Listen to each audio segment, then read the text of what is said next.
Now, Candace, are you there? Yes, I'm here in the afternoon. How are you doing? I'm doing well, thanks. Okay, well, I am still driving, and I'm going to be solid at my destination in the next 10 minutes. So I am just going to kick off by introducing who we are, and then I'm going to let Candace take the lead in terms of asking questions, and then we'll just ping-pong back and forth. Mr. Randolph, we really, again, appreciate you taking the time with us today. Candace and I represent the Tampa Organization of Black Affairs Leadership Institute class of 2021. And so part of our objective, obviously, is to look in an area in the Tampa Bay community to identify some challenges and to come up with some creative solutions in terms of how we would try to find ways to integrate with current infrastructure or find some synergy with current partnerships to create better optimal living conditions for the citizens within those particular areas of Tampa. And so before we, engage any further, we wanted to take time and actually talk to people who are actually doing the work and who have experience with the community, particularly West Tampa, with which we're mostly interested in affecting some change. And just want to get some take from you. I personally am a small business owner myself. I'm the principal and owner of Maven Enterprises Consulting Group. So what I do is I work with small business owners to help them with their back office operations and administrative support. So that's a little bit about me. And so I'll let Candace take it away from here. Thanks, Octavia. How are you doing? So hi, Mr. Randolph. My name is Candace Stevens. I am rather new to the Tampa area. I've been in Tampa since 2017. I relocated here for an employment opportunity, so I'm eager to learn more about the West Tampa area, and I have been doing so since being a part of the Leadership Institute. I look forward to learning more from you about your passion and what you feel the West Tampa community could benefit from more. I have a strong passion for bridging communities together, being an advocate for young individuals, and also I have a background in behavioral health. Currently, I'm employed at the University of Tampa as an academic advisor and as an adjunct instructor. So I'm pretty familiar with the area because I do take that route traveling to and from work. But I definitely know that there's some needs for that community, and I've been able to dive more into those resources as a part of the Leadership Institute. Good. So let me tell you the two hats that I'm wearing today. The first is from the Center for Nonprofit and Community Development, which is a national organization that works with communities in distressed neighborhoods throughout the United States. So far, we provided services to 1,800 nonprofits throughout the United States, all over the state of Florida. The other thing we do three major things from the Center of Nonprofit perspective. First, we work with nonprofits that want to get started. We teach them a new school, next generation approach that's focused on business model. The next thing we do, like with the West Tampa CDC, we work with existing organizations to build them to capacity in order to fulfill the vision in which they've set forth with. In that respect, we put together a strategic plan. The third thing we do on a national basis is community comprehensive programs throughout the United States. At the CDC, I'm a board member and I have economic. The whole focus of putting together the plan for the West Tampa CDC was to create a national model, best practice model, which can be duplicated throughout the United States. Because we put in the work, the West Tampa community is now considered a best practice model. As a matter of fact, we have a meeting coming up on June the 1st, in which we bring together 10 of the most violent neighborhoods in the nation to talk about best practice and national strategies to prevent gentrification and increase public safety.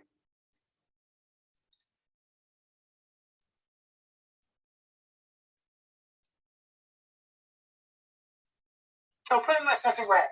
What we do.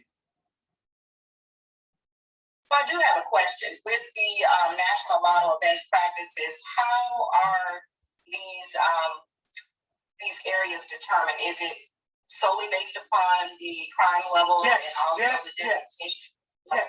We look at certain indicators: crime, health problem, affordable housing, at-risk youth, unemployment, all those negative indicators that suggest a community is sick. We only deal with the worst of the communities. Because here's what we believe: that the secret to transforming communities is to train the community how to create their own future. What happens a lot, our organization come into the community, provide them resources, but it becomes their vision.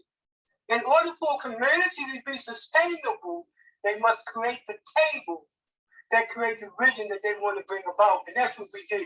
We create the table for nonprofits to bring together the different components. For example, the West Tampa CDC has about 50 different partners throughout the Tampa Bay area. There's nobody that's a power player in West Tampa that don't know us. I'm sorry, there's nobody a power player in the Tampa Bay area that don't know us. We like to say we're trendsetters. You know, we are new school, next generation approach, and that's what poor community deserve. Yesterday attitudes has got us in the situation we're in today with all this killing that's going on in the community because we keep doing the same old and expect the same outcome. So I'm passionate about that, really. Mr. Randolph, I have a question for you because it sounds, we can hear your passion, and I do want to say thank you so much for your work because this is very important, giving people the platform and the means of being able to get their mission to be carried out, because that's half the battle. So thank you for that. My question is really having to do with your experience being a part of the Tampa Bay community with West Tampa particularly. What do you feel is the number one issue that is problem that needs to be solved? And as a, kind of looking at the nonprofits that you may have worked with past who have sought to really provide resources for this community, where have they gone wrong? Where have they failed the West Tampa community? First of all, they approach it from a social perspective instead of approaching it from an economic development perspective and business model. It's all about earned income. Have you ever heard that term, earned income, or social enterprise, or any of those terms like that? Yes, I have. Yes, I have. This new school, next generation approach, believe that if we're going to solve our problem, we can't pray our way out of this. We can't walk our way out of this. We can't sing our way out of this. We have to buy our way out of this. That means nonprofits have to start to think like a business. For example, the plan that's coming up that we're going to present to the community is going to be about creating 3 community businesses that we plan to start to bring in earned income. And why is that important? So the problem with grants is that if you don't do what they say, if you got new ideas, that's who controls. So if you don't control your own destiny, that's what happens. But let me go back to what you said about related to the critical things. It's 2 things. It's not one, it's 2 very critical things. Gentrification and public safety. Those 2 things run hand in hand. If you can solve gentrification and public safety, you can solve the problem. And this is based on best practices. See, I'm evidence-based and data-driven. So when you make a claim, you have to show the science behind it. And that's why we're different from most groups. We don't act on emotions. We act on the evidence and the facts.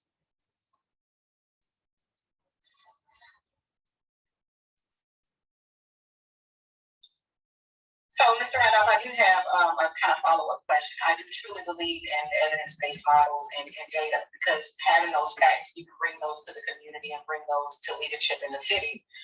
What has been your experience with buy-in from community stakeholders, like maybe mayor and local politicians as well? Have they been pretty much in support that these are the two areas to target first? Well, to be quite candid, before we came on the board and came back in West Tampa, nobody was paying attention to West Tampa residents, the mayor, businesses, anybody. What we did was to mobilize, organize, and create a force in West Tampa to speak for themselves. And then, based on that, create their own table. Guess who they bring to the table? The mayor. They bring the businesses. They bring institutions of higher learning. That is, they control the process. That's what makes West Tampa different than any CDC in the state of Florida. Let's look at the model. It is not only impressing people in Florida, but around the nation. They're looking at what works from a bottom-up approach. And at the end of the day, it's economic development. And we do a lot of programs to help. We build wealth. One thing we do is to work with residents to own their own business, especially in poor neighborhoods. Now, I'm not saying we don't have partners to do work for us. They do. We believe in economic development and wealth building. We believe in teaching that person how to start their own business and create jobs that way. So our focus is purely economic development using a socio-economic development approach. Do you think that this current plan that they have for the city that holds development for the West Tampa area, do you think that's going to improve or benefit? None of them plans, no plan currently in place for West Tampa, be it the city governor or anybody else, is going to work. See, I keep telling people lessons learned. Look at the lessons learned. Sit down and say, okay, what do you bring to the table and how do you plan to do it? And then you say to yourself, but this is the same thing called a different thing. That's why they don't work. And that's why West Tampa has been, not only West Tampa, East Tampa, and those other communities, poor communities in general has been this way because nobody gave them the tool set necessary to understand how to do critical thinking and create their own path. So that's why I'm saying it is a new school approach. The people in West Tampa, and I love it. When I first came to West Tampa, see, I'm coming from Baltimore. And when I came to West Tampa, they loved me from Jump Street. Because I was talking different, crazy. I was saying, the problem is in you, boo. I said, all we got to do is just teach you how to do it. But get the problem, why you keep running to these politicians? Why you keep running to these different entities every time something happens in your community? They're not going to save you. You got to save yourself. And once I start doing that, they love me. They say, what's up? Because they're a different type of folks, man. They understand the power of knowledge. And once you got the power of knowledge, any poor community can come up, raise up, and defend themselves and bring everybody else to the table. Because everybody likes success. So we work for community and create success.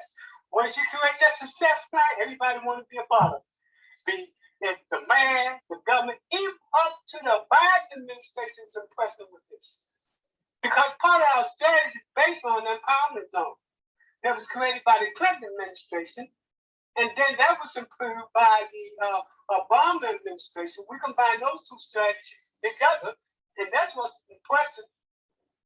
The Obama administration, the Biden administration, everybody wants something that you can bring online real quick to show promise. Every administration, every mayor, for example, we're working with the Baltimore City mayor. He's a new mayor, he's a young mayor, but he's the type of mayor that wants to try something different. He said, because it ain't working, and he's a millennium. So you know what, millennials, they're the best ones to work with because they still see the possibility. They're not that old and thinking that you can't make a change. But anyway, that's my 2 cents. You see, I'm passionate on what I'm doing, though, really. Because when you change lives, you know, you get that sense that, hey, you know, it really means something to be on earth. So I kind of went all over with that one. We can be spirit. That was always a passion, and we can. Look, I come from one of the poorest neighborhoods in the nation. So I do have a follow-up question to my original question. Yeah, but I do have a follow-up question though, in terms of like my original question to you is, how do you remain sustainable? So like these nonprofits who do start missions and they do, what is their secret sauce? Like how do they keep it going? Because what I have seen even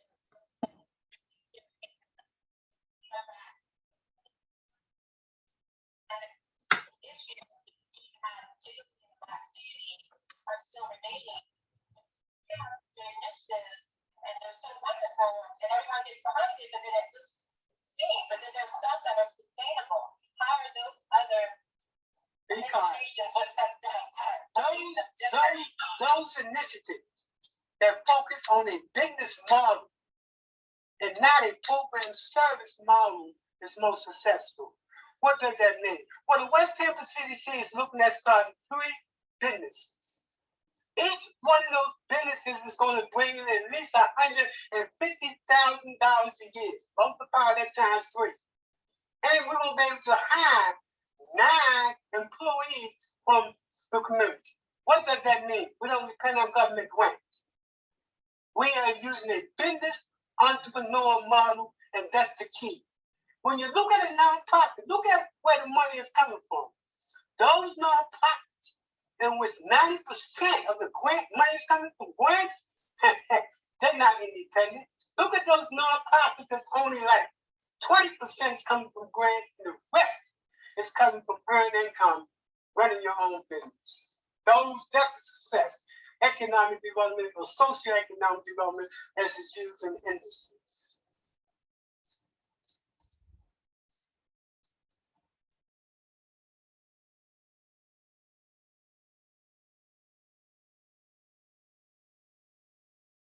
So anyway, let me give a little history about. So just really making the model itself self-sustainable is really the key, and making it more profit-driven.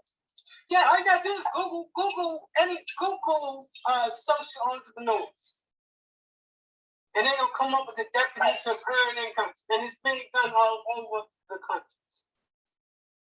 All over the country, it's a new way. Again, a new school, a new generation approach to how do we transform poor communities.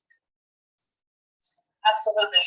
You mentioned earlier that you were kind of dealing with the communities when you first came to Tampa, and you kind of encouraged them not to really depend on the politicians or the representatives in the area who are municipally based, not to get assistance or not to depend on them solely for assistance. But how can we use these elected officials that we work so hard, to vote for or to support? How do we integrate them into these initiatives and hold them accountable to make sure that these particular social enterprise endeavors are still remain sustained and do have that support that we need from a government level? By creating the table. Once you create the table and bring them to your table, then you say to them what you need from them. We know the model works. We did it in 1990 with the mayor of Pam. What was that mayor, Pam Ravioli? I think that was her name. When we first started this initiative, Yes. Exactly. When we first created this initiative, it was created by the community and it was presented to the larger population. And guess who came to the table? The mayor, USF, all these institutions. But what was different? We set the arena as to what we needed from them. That was different. And that's how you do it. You create the table, and then you bring in the partners and the networks, the banks, the lenders. All those individual governments, all the nonprofits, but you must have to create the plan. So you can tell people how they fit in your plan. And they will respect you more also because you're doing that. That's good advice. You're about to. Thank you. Coming out. Yes, sir. It's like you're coming in and out. Some background. What were you like? Oh yeah, I just want to get some passion as to why I did what I did. So I'm coming from one of the most poorest, most violent neighborhoods in the country. I'm out of Baltimore, and a community called West Tampa. I mean, it was so violent that my brother was killed in the street. My mother, when she was like 60-something years old, she was shot in the back, trying to save my nephew, who was sick from gang violence. And what I learned during that time was nobody cared really for the poor community. That they always bring programs to these poor communities, but then they get paid and they leave. So my whole mission in life was to make sure that from where I come from, that I go back and I impact changes directly in the neighborhoods that need it the most. And more importantly, to teach them how to do it for themselves. Because poor people are big business.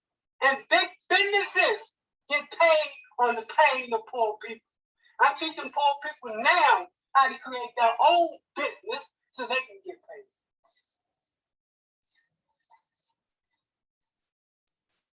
Yeah, that is an amazing story. So you use your pain to really fuel your passion to create tremendous change. Exactly. And not only my pain, but I understood that you mentioned a lot of like. I'm sorry. What were you about to say? No, go ahead. Go ahead. You were going to say. I was saying, so you got to have more than pain. You also have to be fact generated. You have to have the data and the evidence to support what you say. I mean, all of us get off on emotion, but emotion by itself is not enough. You got to have the data to support you and the evidence to support you. And you have to be so stringent in your thinking and have that business type of money type of deal. How to cut. Now, I always tell people, if you can't do the money deal, step away because you're not helping that neighborhood. You got to be able to bring the money back to the neighborhood. So you got to do those money deals. That's when you really represent the poor. I think that's the biggest problem. What I noticed, that's what I noticed growing up here in Tampa is that the money gets taken away from the community. Yes, particularly West Tampa because the businesses that used to be there are no longer there. Smaller businesses that I used to remember, hair shops and food eateries and things, they closed down, because maybe they found, a better location or they couldn't afford the rent because the rent was going up. I mean, there was so many different things. Well, it's two reasons. It's two reasons why they left. And that's why we want to straighten it out. First, they left because the rent was going up. Second, they left because they didn't have a business plan. They opened up the door. Because I remember meeting with some businesses on Main Street. And I was saying, look, if you're going to be a business, you have to at least have a business plan. You can't open up your door and every day go to the market to get your food that you want to sell or anything like that. So you have to have your business plan. And next, you have to think about buying this building right here. So I'm going back now to the same group of people that's left behind. And I said, you see what I told y'all 5 years ago? This area is coming up. You have to educate yourself. You have to think like and operate like a business, not a mom-and-pop operation where you want to get drained up because all these white boys come into the neighborhood and they are coming sophisticated. So I said, then you got to reach that level. Yeah, so you got to reach that level. I know, I see it all that's going on. They are. Yes, they are. Because I still can't believe that there's. I still can't believe there's a brewery on Main Street. Hello. Blows me away. Hello. That's what I'm saying. See, that's why when we came in the game, back in the game 18 months ago, all these so-called elite, all these so-called gatekeepers, all these so-called power people, they still there. Because they say, now these people coming back, and guess what? They don't need us. They bring their own money deals. You know, we'll go to banks ourselves. We don't need nobody intervening on us. We got a plan. We can talk to a banker. You know, we can go and talk to the feds and talk about what money we need. We don't need nobody to intervene on us. And that's why we're going to change the whole narrative. And as I told those folks that's in West Tampa that's got a business, I said, we coming, y'all. Y'all better be ready. Because see, these people ain't playing. That means you better have a quick, ready, learning lesson on how to stay in the game. Because it's not too late. It's not too late. But it is. The more we put it off, the more it is. See, we can use gentrification as a way to uplift the community where residents get paid off, businesses get paid off, everybody get paid off. See, redevelopment is not the problem. Redevelopment, when you're only thinking about bricks and mortar, is the problem. When you do redevelopment and you're doing bricks and mortar and transforming people, that's when you create neighborhood transformation that includes everybody. And that's what they can't deal with. So what can we do as local citizens or you for the commission? Now, what was that again? I was asking, what can we do as members of the Leadership Institute to support your mission? What is it that we can do to help the center? I think it becomes right critical when entities like yourself, which is a powerful player in West Tampa, begin to advocate this new school, this new generation approach. Begin to approach things totally different and saying to themselves, if we want to help poor communities, we need to be able to create a strategy that creates community and generational wealth. Those are two key things, because I know y'all coming from a business perspective. Those are the two key perspectives that you can come and make a difference in West Tampa. Because let me tell you something, quite candidly, people in power don't want those people to be in that community. See, I'm privileged because I go to all those big boy meetings. I hear what they say. And they start talking, and I said, damn, that's oh shit. I said, yeah, okay. Mm-hmm. And that's the way you elevate yourself so you're in there with the big boys. I mean, these boys doing $800 billion deals. You see what I'm saying? And you right in there in the mix with them because you elevate yourself. You say, not only do I have a passion, but I educate myself. And I can deal with the big boys. What that mean? Now I can bring the deal back. Or as I said, I can bring bacon back to the community. So I think that the organization that you represent is very critical in that. And the other thing I think you need to do, here's the other thing we're doing, technology. The Black community is losing out on technology. So we're about to launch this new initiative that we call the West Tampa CDC Technology, Wealth Building, and Job Creation Center. In that technology center, we're going to bring the community up to par with technology. For example, some of the things we want to do is teach like young kids and older kids how to do mobile application, how to do web design, how to do game application, how to do artificial intelligence. And that's some of the things we want to provide to West Tampa residents to take them to the next generation in terms of technology. That's another key component. And of course, the Wealth Building Initiative is creating community people how to start their own businesses. But that's going to be a new initiative we're coming down the pipeline with. We just tested nationally by, saying to our national partners what we're trying to do in West Tampa, and they love it. So they say, look, if y'all put together that right there, yeah, we're definitely willing to, try to look at that as a national model. But technology is so important right now in the African American community. And most Black people that I meet, they think they know technology. And I say, man, you don't know technology, really. It's on a way more deeper level than the surface level that you know. And we need to get deep down because technology is the future. It is. For example, Zoom Meet. This is technology. So yeah, technology is the future. But anyway, I went all over the place with that. Sorry about that, y'all. Sometimes I just go there. So I apologize for that. No, that actually was very beneficial, and it's definitely on target because those are some things that we've kind of been discussing what can be done in the technology. I was right on point because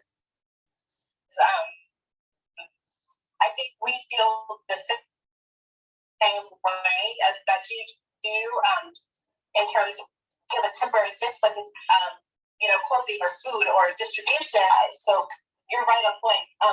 Now, when you say the technology piece, like we've always heard that there's like a huge digital divide. Yeah, that's part of the technology also. It's broken into three parts. Part one is teaching technology related to software, mobile application, all those things that can get you paid. The second part is to connect STEM, connect poor kids to science, technology, all those things related to STEM. And then the final piece is to reduce the digital divide. So all that's part of that technology center. Plus more. It's really going to be a revolutionary approach, and it's going to be the first of a kind in the country. We're even talking with tech companies to make sure that they get buy-in from the tech companies. And because we're doing business development, we get buy-in from the banks and the financial institutions to make sure that people who want to start that business in West Tampa can get micro loans. That's what we call big boy game playing. When you actually go to the power players themselves and bring the resources back to the community. And again, it's all about the plan. When you can present a plan that's doable, I don't care if it's government, investors, or whomever the case might be, you can win the deal. See, we got to move away from the days that we say it's because we're black. Sometimes it's not because we're black, it's because we don't know what we're doing. Yeah? So, you got, like I said, I go back to the fact-based and evidence-based. Anyway, that's my teaching. That's a lot, and it's very helpful. Candace, did you have any more questions for Mr. Randolph? No, I was just kind of piggybacking off of what he mentioned about the buy-in and also with creating the generational wealth. So I definitely think that is definitely on target with what we have been planning and we feel that the needs of the community are. Well, that's because you're part of what I call the new school, new generation. Yeah. So y'all think differently. These other people, they've been around forever. I'm afraid because they are the ones that setting the agenda. And people like you and my sister over here, you understand. You understand new school, next generation approach. We got to be, or we're going to be left behind this community. Like always. Like always, man. So that's what I'm saying. I hope y'all be part of that leadership thing and y'all bring a new sense of urgency. And y'all say, move away from social programs. Because you can only help a man a day if you feed that man. You can help that man a lifetime if you help that man to be economically insufficient, self-sufficient. So that's what focus on. Please focus on self-sufficiency. These programs all over is focus on a social program, or I hate to say this, they focus on jobs that's the future. Jobs right now they're trying to train people for what they're not going to be around in the next 5 years because of technology. They're getting the workforce ready for something that's not going to be there. Because everything is becoming automatic. Even at McDonald's, there's going to be a point where you go to McDonald's, guess who's going to be there? A machine, a robot.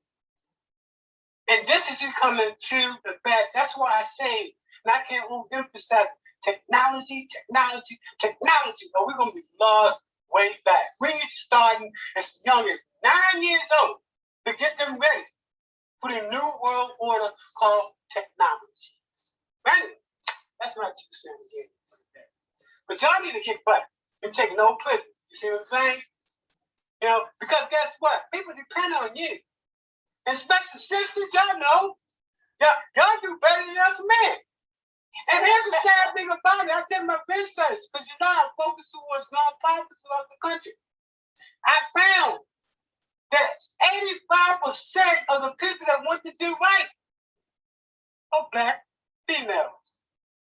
I don't know what's going on with my brothers, but you sisters, y'all kicking butt. That's why I always say, black girls rock. And y'all do. Say, y'all be rock. Y'all be coming with a different flavor, right? It's like we take no prison. That old stuff we talking about, no. We're trying to raise a family and a generation. So you come with that motherly love. You know, the people step out your way and they say, oh, that's a black sister too. You don't want to get a black sister angry. Anybody in the world, not a black sister. And that's what that Black Lives Matter teaches, right? Yeah, I better step back. So, my queens, I appreciate y'all.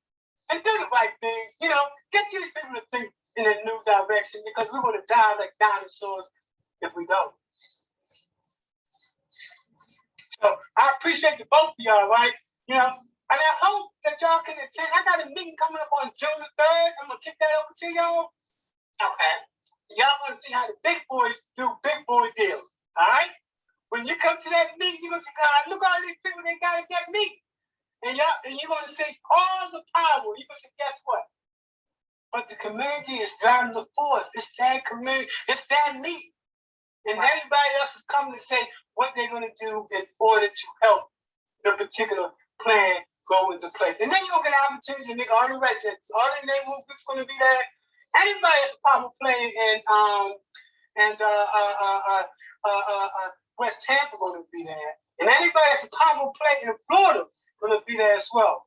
And we're going to have like 9 other states that's going to be there from California to Baltimore. We're going to have a real dialogue about how do we change and transform poor communities. So that's my 2 cents for the day. This is my last meeting for the day. I'm happy because I've been doing like meetings all the time, especially with this Zoom thing, which means that I'm about getting knowledge. So every week I'm doing some type of training somewhere in the nation. You know, and because you can do everything on Zoom now, I'm eating up. The day I was on a meeting, yesterday I was in a meeting with enterprise partners. They putting together like $1 billion deals on how do we begin to deal with affordable homes. So I want to be a piece of that, right? So I be attending those like big boy meetings. Bank of America, they give me meetings to talk about that strategy. So that's how I stay ahead of my game. People say, how do you stay ahead of your game? I stay informed. Anything you learned yesterday is old news. Every day is new, so you better find that new news. You'll always want to stay with the most up-to-date news. Because most people that talk to you, that news they got, that's old. They say, wow, I just learned that last man's show. You better be learning every day. But anyway, y'all, I got to go. I appreciate y'all. Keep doing what you do.